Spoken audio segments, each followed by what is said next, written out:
Kapatid ni Kylin Alcantara, sinagot ang ina ni Kobe Paras.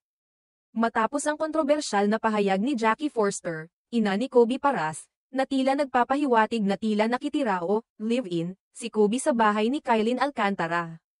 Agad na kumalat ang haka-haka sa social media. Maraming netizens ang agad nag-asyum na ang dalawa ay nagsasama na bilang magkasintahan sa iisang bubong. Ngunit sa gitna ng ingay at pag-aakala, bigla namang lumutang ang kapatid ni Kylin na si Robin Alcantara upang linawin ang sitwasyon. Ayon kay Robin, bagamat totoo na tumira pansamantala si Kobe sa kanilang tahanan, hindi ito nangangahulugang nagli-live-in sila ni Kylin. Sa kanyang komento na mabilis na naging viral sa Facebook, iginiit ni Robin na hindi totoo ang sinasabing, pinilit si Kobe na manatili sa kanilang bahay. Sa halip, kusang loob daw ito at malinaw na may sariling silid si Kobe roon, hiwalay sa silid ng aktres. Aniya sa kanyang post, pinilit daw namang magstay sa bahay si Kobe. Hoy higanti, kung pinilit ka namin, bakit may dala kang milyong sapatos, TV, at PS5? Kung feeling mo hostage ka, bakit may sarili kang kwarto? Ang matapang na pahayag na ito ni Robin ay mabilis na kumalat sa social media, lalo na sa Facebook, kung saan tinagurian siyang popular now dahil sa dami ng reaksyon mula sa mga netizens. Marami sa mga taga-suporta ni Kylin ang nagpasalamat kay Robin sa paglilinaw. Lalo na't maraming chismis ang kumakalat ukol sa di umano'y pagsasama ng aktres at ni Kobe sa iisang bahay.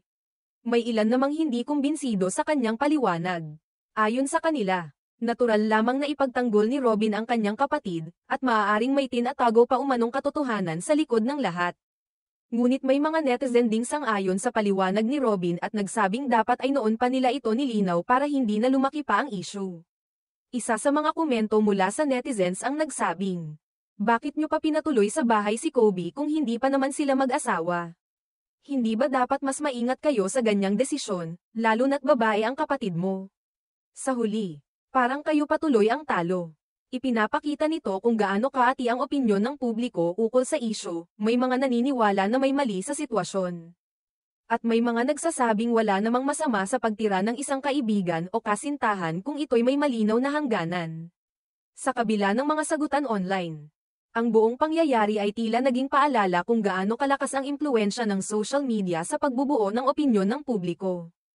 Isang pahayag lang mula sa isang panig ay maaaring pagmulan ng mga espekulasyon, lalo na kung hindi agad nililinaw ng kabilang panig. Sa ngayon, wala pang opisyal na tugon si Kylin Alcantara tungkol sa pahayag ng kanyang kapatid o sa naging komento ni Jackie Forster. Tahimik din si Kobe Paras ukol sa issue, na lalo lamang nagpapainit sa usapin.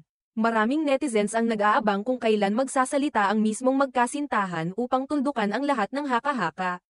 Sa huli, kung may isang aral na maaaring makuha sa nangyaring ito, ito ay ang kahalagahan ng malinaw na komunikasyon at pag-iingat sa pagbabahagi ng personal na impormasyon sa publiko, lalo na sa panahon ng social media kung saan ang lahat ay mabilis na nakakalat at naaapektuhan hindi lamang ang mga artista kundi pati ang kanilang pamilya.